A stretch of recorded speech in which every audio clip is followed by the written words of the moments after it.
ক্লাবের সাবেক সভাপতি এবং ফেডারেশন অব প্রেস ক্লাব ইন্ডিয়ার নবনির্বাচিত সভাপতি গৌতম লাহিড়ী। সাংবাদিক গৌতম লাহিড়ী, আপনাকে শুভেচ্ছা জানাচ্ছি এবং খুব স্বাভাবিকভাবেই যে প্রসঙ্গে কথা বলতে চাই সেটা হচ্ছে যে অবশ্যই শেখ হাসিনা ইস্যুতে। আমি প্রথমেই একটি প্রশ্ন আপনার কাছে রাখতে চাই, সেটি হচ্ছে যে তিনি ভিডিও কনফারেন্সে কেন আসছেন না? তিনি ইমেইলে বিভিন্ন গণমাধ্যমের সাক্ষাৎকার দিচ্ছেন, তিনি রয়টার্সকে সাক্ষাৎকার দিয়েছেন 1 ঘন্টা ব্যাপী টেলিফোনে। এর আগে সম্ভবত আপনার সাথেও কথা বলেছেন টেলিফোনে, এবং আপনি নিজেও বলছিলেন যে তিনি খুব দ্রুত ভিডিও কনফারেন্সে আসবেন, প্রকাশ্যে আসবেন। কেন তিনি এখনো পর্যন্ত প্রকাশ্যে আসছেন না? এই প্রশ্ন এখন বাংলাদেশ থেকে অনেকেই তুলছেন। দেখুন, অনেক বিষয় তো নিশ্চিতভাবে তিনি হয়তো পর্যায়ক্রমে সিদ্ধান্ত নিয়েছেন তার রণনীতি, কিভাবে তিনি বাংলাদেশের রাজনীতি সম্পর্কে তার মত প্রকাশ করবেন। প্রথমে অডিওতে বলছিলেন, প্রথমে ইমেল মারফত তিনি সাক্ষাৎকার দিচ্ছিলেন, তারপরে তিনি অডিওতে দেওয়া শুরু করেছেন। কারণ বহু সাংবাদিক তারা এখন জানতে চাইছেন যে প্রকৃতপক্ষেই শেখ হাসিনা যদি অডিওতে, বিশেষ করে পশ্চিমা সংবাদ মাধ্যমের একটা বড় শর্ত হলো যে তারা কোনো ইমেল ইন্টারভিউ ছাপেন না। তারা যিনি ইন্টারভিউ দিচ্ছেন তার সঙ্গে তারা কথা বলে নিশ্চিত হতে চান, তবেই তারা ছাপতে পারে। যে কারণে একবার ব্লুমবার্গ তার কোনো ইন্টারভিউ ছাপেনি, কিন্তু আমি শুনেছি ব্লুমবার্গও তার ইন্টারভিউ নিয়েছে এবং সেটা অডিওতেই ইন্টারভিউটা হয়েছে।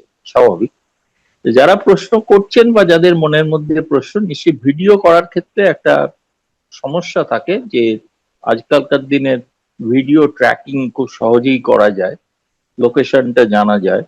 হয়তো সেই নিরাপত্তার কারণে তিনি করছেন না, কিন্তু আমি জানি উনি বলেছেন যে ক্রমশই ধীরে ধীরে তিনি প্রকাশ্যে আসবেন এবং প্রকাশ্যে ভিডিও মারফত ইন্টারভিউ দিতে পারেন। আমি বলছি না সেটা কবে দেবেন। আমার মনে হয় তিনি যখন ঘোষণা করছেন যে তিনি বাংলাদেশে ফিরবেন, হয়তো তার আগেই সেই ধরনের কোনো সিদ্ধান্ত নেবেন এবং তিনি হয়তো ঘোষণা করবেন। এই প্রসঙ্গেই বলে রাখা ভালো যে আমি শুনলাম যে আপনাদের ওখানকার কিছু সিনিয়র সাংবাদিক তারা প্রশ্ন করেছেন শেখ হাসিনা কি আদৌ জীবিত আছেন কিনা। এবং এই সিনিয়র সাংবাদিকদের কাছে হাস্যকর প্রশ্ন। তার কারণ হচ্ছে যে ভারত সরকারের তিনি অতিথি হিসেবে রয়েছেন, এটা তার নিরাপত্তা, তার জীবনের নিরাপত্তা, তার শারীরিক সুস্থতা সবটাই দেখভাল করছেন ভারত সরকার। আমার মনে হয় তারা এই প্রশ্নগুলো ঢাকায় যে হাই কমিশন আছে সেখানে প্রশ্ন করলেই জবাব পেয়ে যাবে, এতদূর দিল্লি পর্যন্ত আসার প্রয়োজন নেই। এবং ওখানে বাংলা ভাষায় কথা বলতে পারেন হাই কমিশনার আছেন, তিনি জবাব দিয়ে দেবেন শেখ হাসিনার বর্তমান অবস্থান বা বর্তমান পরিস্থিতি কি। দ্বিতীয়ত, যে রয়টারের যে ইন্টারভিউ, সেই ইন্টারভিউতে দেখুন 3 জনের বাইলাইন আছে, কিন্তু একজনের নয়। একজন হয়তো কলকাতা ভিত্তিক সাংবাদিক, আর একজন ঢাকা ভিত্তিক সাংবাদিক, আর একজন লন্ডনের তাদের মূল অফিসের তার একজন, তিনি এডিট করেছেন ইন্টারভিউটা, তারও নাম দেওয়া আছে ইন্টারভিউ নিচে। ফলে এদের 3জনকে তো খুব সহজেই তারা যোগাযোগ করতে পারেন, তাদের কাছেই জেনে নিতে পারেন। মানে এটা অন্য মাধ্যমে প্রশ্ন না করে যিনি ইন্টারভিউ নিয়েছেন তার সঙ্গে বা ঢাকায় একটা রয়টার্স এর অফিস আছে, ফলে সেখানেও তারা জিজ্ঞেস করলে তাদের এই সন্দেহ নিরসন হবে। এখন এটা থেকে বোঝা যায় একটা জিনিস, এই সমস্ত সাংবাদিক শেখ হাসিনা সম্পর্কে খুবই তারা বিব্রত বোধ করছেন। সরকার পক্ষ কিছু বলছেন না, কিন্তু সরকারের হয়ে তারা তাদের সরকারের উদ্বেগ তারা প্রকাশ করছেন, শেখ হাসিনাকে ভয় পাচ্ছেন, সোজা কথা। আপনি যখন প্রসঙ্গটি তুললেন, হ্যাঁ, এরকম অনেকেই বলছেন যে তিনি কি আদৌ বেঁচে আছেন কিনা, তিনি কেন প্রকাশ্যে আসছেন না, কেন তাকে ইমেইলে ইন্টারভিউ দিতে হচ্ছে, কেন টেলিফোনে ইন্টারভিউ দিতে হচ্ছে, টেলিফোনে ইন্টারভিউ গুলো আবার এআই দিয়ে তৈরি করা কিনা, এসব কথার কি কোনো ভিত্তি আছে? প্রথম কথা হচ্ছে আমি নিজে ওনার সঙ্গে কথা বলেছি, হ্যাঁ, এবং আমি বলবো না যে আমি ওনার সঙ্গে সাক্ষাৎ করেছি, কিন্তু আমি জানি উনি সুস্থ সবল এবং প্রতিদিন প্রতিনিয়ত প্রায় আপনি ধরতে পারেন 1 সপ্তাহ অন্তর অন্তর দেশের বিদেশের বিভিন্ন প্রান্তের আওয়ামী লীগের নেতারা তার সঙ্গে দেখা করছেন, এবং সেটা ভারত সরকারের অনুমতি নিয়েই দেখা করছেন। কয়েকদিন আগে অস্ট্রেলিয়া, লন্ডন, কলকাতা থেকে বেশ কিছু আওয়ামী লীগ নেতা তার সঙ্গে সাক্ষাৎ করে গেছেন। অনেক কেউ কেউ তো আমার সঙ্গে তারা ছবিও দিয়েছেন ফেসবুকে, কেউ কেউ দেখেছেন, দেখে অনেকে ফোনও করেছেন। কিন্তু ফলে তারা তো নিশ্চয়ই বাংলাদেশের সাংবাদিক, ফলে তারা সেই সমস্ত নেতৃবৃন্দের সঙ্গেও তো কথা বলে দেখতে পারে। হচ্ছে প্রত্যেক নেতাই এরকম একটা অসত্য কথা বলবেন যে এআই মাধ্যমে করা হয়েছে বা আসলে তিনি জীবিত নন? এটা তো ভারত সরকারের প্রতি বড় ধরনের একটা লাঞ্ছনা। তিনি ভারত সরকারের অতিথি, তাকে তার জীবনের নিরাপত্তা নিয়ে এরকম প্রশ্ন তোলা, এটা ভারত সরকারের বিরুদ্ধে প্রশ্ন তোলা। সেই জন্য বললাম খুব সহজ উত্তর হবে রয়টার্স এর অফিস। এবং তারা তো যখন রয়টার্স এর মতো একটি আন্তর্জাতিক খ্যাতিসম্পন্ন সংবাদ সংস্থা, তার বিশ্বাস যোগ্যতা নিয়ে এরা প্রশ্ন তুলছেন, এরা কোন ধরনের সাংবাদিক আমি জানি না। এবং আপনাকে এটাও বলে, আমি যতদূর জানি আরো 1 ডজন সাংবাদিক অপেক্ষায় আছেন তার ইন্টারভিউর জন্য। তার মধ্যে সবাই ভারতীয় নন, তার মধ্যে চীন আছে, জাপান আছে। এবং চীন জাপানের সংবাদ সংস্থাগুলোর ইন্টারভিউ কয়েকদিন পর হয়তো দেখতে পাবেন। তো আমি এটা যতদূর জানি, ফলে এতগুলো লোক সারা পৃথিবী জুড়ে একটা এআই এর সঙ্গে কথা, যারা এআই বিষয়ে অভিজ্ঞ, সোজা কথা হচ্ছে শুনুন, ডিসেম্বরে তাকে সশরীরে দেখতে পাবেন, এটা তার ঘোষণা। ফলে তখন দেখে নেবেন এআই হাঁটছে না শেখ হাসিনা সশরীরে হাঁটছে। সশরীরে তিনি হাঁটবেন বা বাংলাদেশে ফিরবেন, আমি সে বিষয়ে আসবো। তার আগে আরেকটা প্রশ্ন, যে ইন্টারভিউটি এনডিটিভিতে এবং পরবর্তীতে আবার একই বিষয়ে রয়টার্সে এলো, তারপর থেকে এই বিষয়গুলো আবার নতুন করে চালু হয়েছে যে ভারত আসলে তাকে, মানে শেখ হাসিনাকে কোন স্ট্যাটাসে রেখেছে, তার যে যে কঠোর নিরাপত্তা দেওয়া হচ্ছে, এর রিজনটা কি? কেন অন্যদের মতো তিনি স্বাধীনভাবেও ঘোরাফেরা করতে পারছেন না? কেন তাকে একটা বিশেষ জায়গায়, একটা নির্দিষ্ট গণ্ডির মধ্যে রেখে দেওয়া হয়েছে? এবং সবচেয়ে বড় কথা হচ্ছে যে কোন স্ট্যাটাস তাকে দেওয়া হচ্ছে, এই বিষয়টা আপনি একটু ক্লারিফাই করবেন? তার স্ট্যাটাস হচ্ছে যে তিনি একটি বিদেশি রাষ্ট্রের সাবেক প্রধানমন্ত্রী, তার জীবনে সংশয় ছিল, সেজন্য তাকে এখানে আশ্রয় দেওয়া হয়েছে। এবং এও বলেছে ভারত সরকার যে তিনি যখন যেদিন যা চাইবেন, যেভাবে তিনি যেখানে যেতে চাইবেন, সেটা যাওয়ার ব্যবস্থা ভারত করে দেবে। তিনি একজন সাবেক প্রধানমন্ত্রী, এই হিসাবে ভারতে আশ্রিতা, সেটাই তার স্ট্যাটাস, সেইভাবেই তাকে রাখা হয়েছে। আপনি বলতে পারেন না যেরকম কেন তাকে বাইরে ঘোরাফেরা করতে দেখা যাচ্ছে না। 2 দিন আগে তো আপনাদের ওখানকার জঙ্গিরা তো হুমকি দিয়েছে তাকে হত্যা করবে। তার জীবনের নিরাপত্তা এই মুহূর্তে যে কোনো প্রধানমন্ত্রীর মতনই তার নিরাপত্তাকে সেভাবেই আঁটোসাঁটো করে রাখা হয়েছে, যাতে সেখানে কোনো অন্য ধরনের অবাঞ্ছিত ঘটনা না ঘটতে পারে। এবং যে কারণে এই নিরাপত্তার কারণে তার দিল্লিতে সম্ভবত 3 বার তার আবাসস্থল পরিবর্তন করতে হয়েছে। একই জায়গায় যারা দেখেছেন প্রথমবার এসে, দ্বিতীয়বার এসে তারা অন্য জায়গায় দেখেছেন, তৃতীয়বার তারা অন্য জায়গায় দেখছেন। দিল্লিতেই আছেন কিন্তু এক জায়গায় নেই। ফলে তার নিরাপত্তার কারণে এই ধরনের একটা ব্যবস্থা নেওয়া হয়েছে, যে কারণে তাকে হয়তো আপনারা সশরীরে দেখছেন না, বা সেটা দেখা ক্ষেত্রে অসুবিধা হতে পারে। কিন্তু ভিডিও মারফত হয়তো আমার মনে হচ্ছে যে এক একটি করে ধাপ তিনি এগোচ্ছেন। ফলে এগোনোর সময় আমার মনে হয়েছে এরপরে তিনি নিশ্চয়ই ভিডিওর মাধ্যমে আত্মপ্রকাশ করবেন। তখন আবার প্রশ্ন উঠবে এই ভিডিওটা জেনুইন কিনা, তিনি এটা এআই এর মাধ্যমে ভিডিও কিনা। মানে আমার মনে হয় সেই বিষয়টা প্রশ্ন না তুলে প্রশ্ন তোলা উচিত তিনি যেটা বলছেন সে ব্যাপারে বাংলাদেশ সরকারের মত কি। উনি বলেছেন আমি আসবো, তাহলে বাংলাদেশ সরকার তাকে কিভাবে বাংলাদেশে প্রবেশ করতে দেবেন, সেই বিষয়ে বাংলাদেশ সরকার যদি পরিষ্কার করেন তাহলে সেটা ভালো হয়। হ্যাঁ, এখন বাংলাদেশ সরকার তো স্পষ্ট করে কিছু বলছে না, তবে ইনফরমালি যেমন সাবেক বর্তমান পররাষ্ট্র প্রতিমন্ত্রী শামা ওবায়েদ, তিনি সোমবার একটি মন্তব্য করেছেন যে তিনি এলে তাকে জেলে যেতে হবে। জেলে যেতে হবে এটা সবাই জানে, তার বিরুদ্ধে ওয়ারেন্ট আছে, তার বিরুদ্ধে রায়ও ঘোষিত হয়েছে মৃত্যুদণ্ডের, এটা তো আমরা সবাই জানি। কিন্তু আসলে কিভাবে সম্ভব? তার তো পাসপোর্ট, কোন ধরনের বৈধ কাগজপত্র নেই। তাহলে তিনি যে বললেন যে তিনি আসবেন, আপনি কি ভিতরে বিষয়টি আমাদের জানাতে পারবেন যে তিনি আসলে কোন বিষয়টি বিবেচনা করে বলছেন যে তিনি বাংলাদেশে ফিরবেন, নাকি তিনি অপেক্ষা রয়েছে যে বাংলাদেশ সরকার তাকে নিয়ে আসার জন্য একটা উদ্যোগ নেবে? তিনি বন্দী হিসাবে যাবেন না, কারণ ভারত সরকার তাকে বন্দী করেন। বন্দী প্রত্যর্পণ চুক্তি অনুসারে যে নিয়ম কানুন, সেগুলো বাংলাদেশ সরকার এখনো ফলো করেনি, সেগুলো সেই অনুযায়ী কোনো ব্যবস্থা নেন। 4 লাইনের চিঠি পাঠিয়েছেন, নোট ভার্বাল। নোট ভার্বাল এটাই বন্দী প্রত্যর্পণে কোনো আবেদন নয়, এটা একটা প্রাথমিক আবেদন।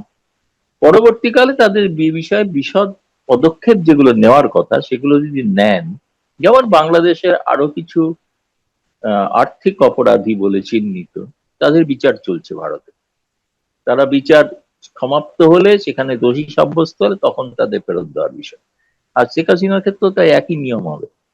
ফলে তার বিরুদ্ধে যে অভিযোগগুলো সেগুলো বাংলাদেশ সরকারকে জানাতে হবে, এবং তার যে বিচারে যে সাজা হয়েছে সেই সাজাটা কিভাবে হয়েছে সেটা জানাতে হবে, তাই না? সেটা তো ইন্টারন্যাশনাল ক্রাইম ট্রাইব্যুনাল, তো তার এক হঠাৎ করে একটা অর্ডিন্যান্স জারি করে পুরনো আইসিটি নিয়মাবলী পরিবর্তন করে যে করা হলো, তার বৈধতা আছে কিনা, আন্তর্জাতিক স্তরে বৈধতা আছে কিনা, এগুলো বহুবিধ প্রশ্ন আছে। ফলে কিন্তু যদি সাধারণ আদালতে তার বিচার হয়, সে বিচারের জন্য তিনি বন্দী হয়ে সেই বিচারের সম্মুখীন হতে পারে, এবং তাকে ফেয়ার ট্রায়ালের জন্য তার পছন্দের আইনজীবী দিতে হবে। এটা তো নয় বিচারপতি, প্রসিকিউটর এবং মানে যে বিবাদী পক্ষের আইনজীবী সবই একই দলের, এটা তো হয় না কখন। এটাকেই তো ক্যাঙ্গারু কোর্ট বলা হয়, যেটা আইসিটিতে হয়েছিল আর কি। ফলে আমি যেটা মনে করি, তিনি যেতে চাইছেন, তিনি ধরুন, আমি কথার কথা এটা বলেছিলাম, এটা অনেকে হয়তো সেভাবে ভাবছেন যে তিনি সিদ্ধান্ত নিয়ে নিয়েছেন যে বেনাপোল পেট্রাপোল হয়ে যাবেন, সেটা না। আমি বললাম, আমি এটা প্রতীকী অর্থে বলছিলাম যে একবার অনেককাল আগে একবার জিজ্ঞেস করেছিলাম যে আচ্ছা, যদি ধরুন একদিন সুযোগ হয় আপনার যাওয়ার, আপনার দেশে, কিভাবে আপনি যাবেন, কিভাবে যেতে ভালো পছন্দ করবেন? বলেছেন, আমার তৈরি করা পদ্মা সেতু দিয়ে আমি যাব। পদ্মা সেতু দিয়ে এগিয়ে আমার পথে গোপালগঞ্জ টুঙ্গিপাড়া যাব। তো সেই পথটা তো অবশ্যই বেনাপোল পেট্রোপল হয় না, যদি পদ্মা সেতু গিয়ে উঠতে হয়। কিন্তু এবং তার আবেগের তারপরে জায়গা তিনি থেকে তিনি মেট্রো রেলে বলেছেন। চেপে ঢাকা সদরে আসবেন গণভবনের কাছে, মেট্রো রেলে চেপে। তো এটা ওনার একটা স্বপ্ন। এখন স্বপ্নটা বাস্তবায়ন হবে কি হবে না সেটা তো ভবিষ্যৎ বলবে, 5 মাস বাকি আছে।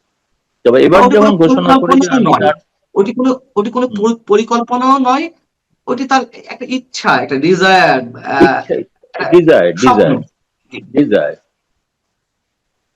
আহ, ঠিক কথা। আপনি একটু প্রশ্ন করতে চাচ্ছিলাম ভারত সরকারের প্রসঙ্গে, সেটি হচ্ছে যে তিনি যে সিদ্ধান্ত নিয়েছেন, সেই সিদ্ধান্তের সঙ্গে ভারত সরকারের কতটুকু সম্পৃক্ততা? নিশ্চয়ই ভারতের এখানে কোনো রোল আছে, ভারতের নানান ধরনের হিসেব আছে, এবং নিঃসন্দেহে ভারত, আমরা যতটুকু জানি, এখনো বাংলাদেশে আওয়ামী লীগের উপরে তারা আস্থা রাখে। আহ সেটি ভারতের স্বার্থেই হোক, এটি অপরাধ দৃষ্টি আমরা জানি না, প্রত্যেক রাষ্ট্রই তার স্বার্থের কথা চিন্তা করবে।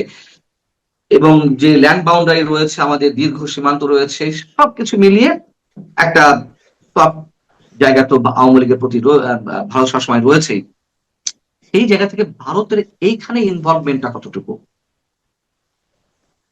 দেখুন, আমি এটা জানার চেষ্টা করেছিলাম, আর আনুষ্ঠানিকভাবে ভারত সরকার কিছু এ ব্যাপারে কোনো মতামত দেয়নি। আপনি যেটা বলছেন, যেরকম আপনাদের ওখানকার মন্ত্রীরা অফ দ্য রেকর্ড বলছেন, আমাদের এখানেও কিছু অফ দ্য রেকর্ড কথা হয়েছে। সেই কথাতে তারা বলছেন তারা এই বিষয়টা নিয়ে এমন কোনো পরামর্শ তারা শেখ হাসিনাকে দেননি যে আপনি এই কথাটা বলুন যে আপনি ওখানে যাবেন। তাদের ভারত সরকারের কোনো ভূমিকা বিষয় নেই। এখন এবার এটাও ঘটনা যে তিনি যে এতগুলো ইন্টারভিউ দিচ্ছেন, বলছেন বা কথা বলছেন, যা বলছে, তো ভারত সরকার তার কোনো সেক্ষেত্রে আপত্তি করেছেন এমনও কিছু না। সেটা মূলত হচ্ছে যে ভারত সরকারের বক্তব্য হচ্ছে ভারতে মিডিয়া স্বাধীন, মিডিয়া কি করবে না করবে এটা সম্পর্কটা মিডিয়ার সঙ্গে শেখ হাসিনা, এর মধ্যে ভারত সরকার নেই। আমরা ভারতীয় মিডিয়াকে বা কোনো আন্তর্জাতিক মিডিয়াকে বলতে পারবো না নির্দেশাবলী দিয়ে যে আপনারা শেখ হাসিনার ইন্টারভিউ নিতে পারবেন না, এটা বলা সম্ভব না, এটা বলা যায় না। বরং যে সরকার বলেন সেই সরকার অগণতান্ত্রিক, তারা অস্বৈরাচারী সরকার। স্বৈরাচারী সরকারই সাধারণত মিডিয়ার উপরে নিয়ন্ত্রণ জারি করে। এটা বাংলাদেশে যেটা আমরা দেখছি বর্তমানে যে অবস্থা। তো সেক্ষেত্রে ভারত সরকারের ভূমিকা যদি বলেন, এটা ভারত সরকারের মত হচ্ছে না, আজকে এক্স এটি কাগজের সম্পাদক তিনি সিদ্ধান্ত নিলেন যে আজকে আমরা শেখ হাসিনার ইন্টারভিউ নেবো। এটাও বলে রাখি আপনাকে যে আপনাদের ভারতের যে হাই কমিশন আছে তারা কিন্তু প্রভাব বিস্তার করার আপ্রাণ চেষ্টা করেছিল যে কেন আপনারা শেখ হাসিনাকে চাপছেন বারবার। বলছে আমাদের আচ্ছা। কাছে খবর, একজন প্রাক্তন প্রধানমন্ত্রী 15 বছর প্রধানমন্ত্রী ছিলেন, এটা আমাদের কাছে মনে হয়েছে খবর, রোজ তো ছাপছি না, মাঝে মাঝে ছাপছি।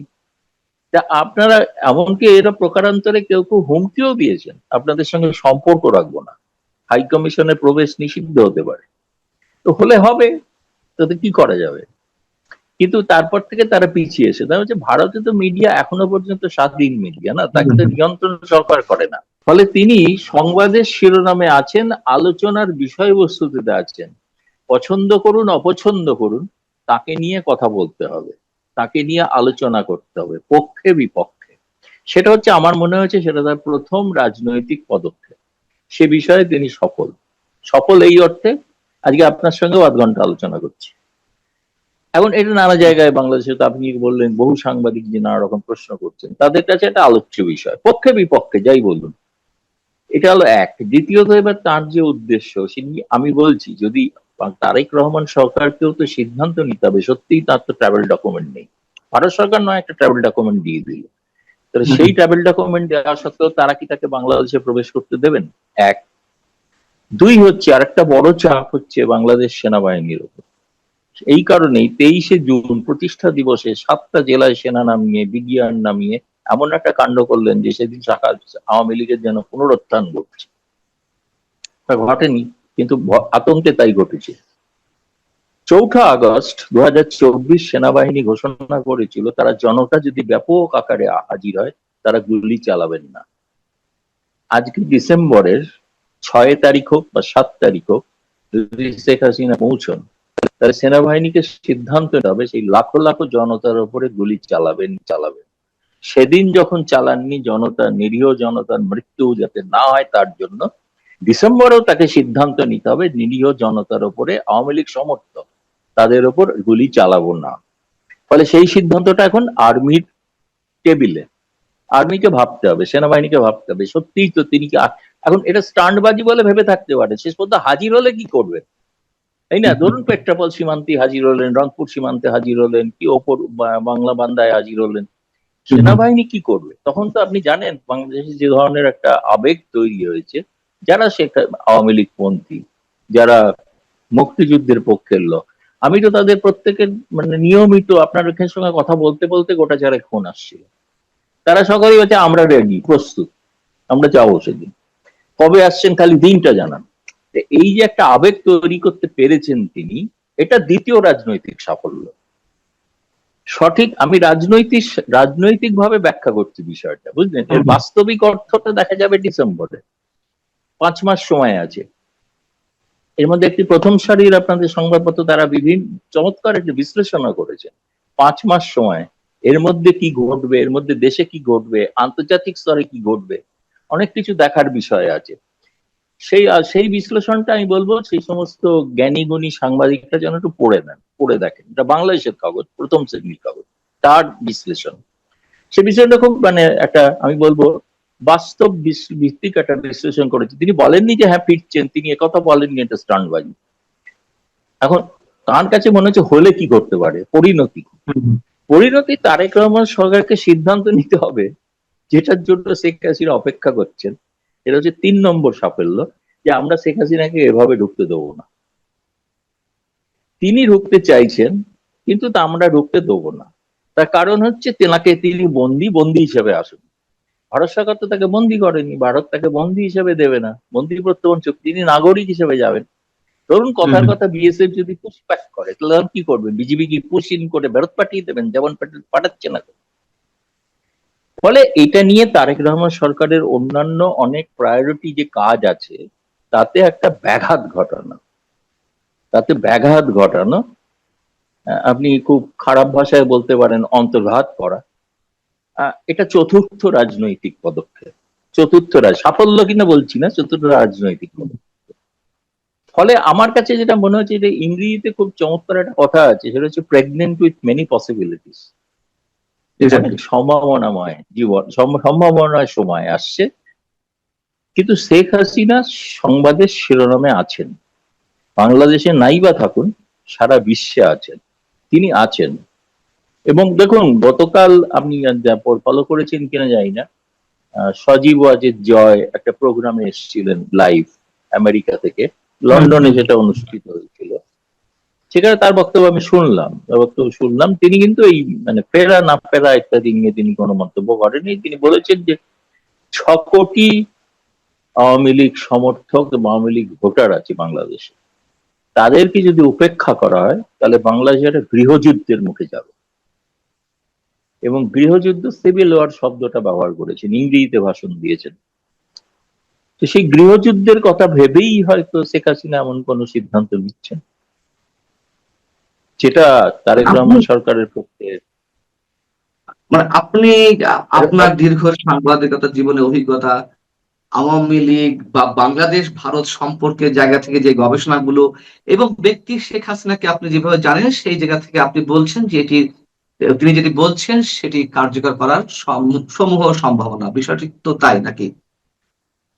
অবশ্যই, অবশ্যই। এবং আমি এটা বিশ্বাস করি। প্রথমে আমি ভেবেছিলাম তিনি শুধু তার নেতা কর্মীদের জন্য বলছেন, কিন্তু এটা আমাকেও ইন্টারভিউতে এরকমই বলেছিলেন। কিন্তু এখন তিনি একটা নির্দিষ্ট রাজনৈতিক পদক্ষেপ নিয়ে এগোচ্ছেন বলে আমার মনে হয়। ডিসেম্বরের মধ্যে নিশ্চিতভাবে একটা কিছু ঘটবে এবং তিনি সেখানে যাবেন আর কি। যেটা বলেছেন তিনি, আমার মনে হয় না তিনি, ধরুন তার সব থেকে বেশি মানে দুর্নাম হতে পারে যে সেটা হচ্ছে তিনি ঘোষণা করার পর গেলেন না, তাকে হাসিনা ভয় পেয়ে গেছেন। এই প্রচারও তো হবে না। সেই প্রচার তিনি নেবেন কেন? পৃথিবীর সব থেকে বেশি সময়ের থাকা মহিলা প্রধানমন্ত্রী, তাই না? এতবারের হুম, প্রধানমন্ত্রী, এবং হুম। তিনি একটা কথা বলছেন, সে কথার কোনো দাম নেই, মূল্য নেই। এটা যারা ভাবছেন, আমি বলবো তারা মূর্খের স্বর্গে বাস করে। ডিসেম্বরের জন্য প্রস্তুত হন, প্রস্তুত হন, মানসিক ভাবে, শারীরিক ভাবে, সামরিক ভাবে প্রস্তুত হন। এটা আপনাকে নিশ্চিত। অনেক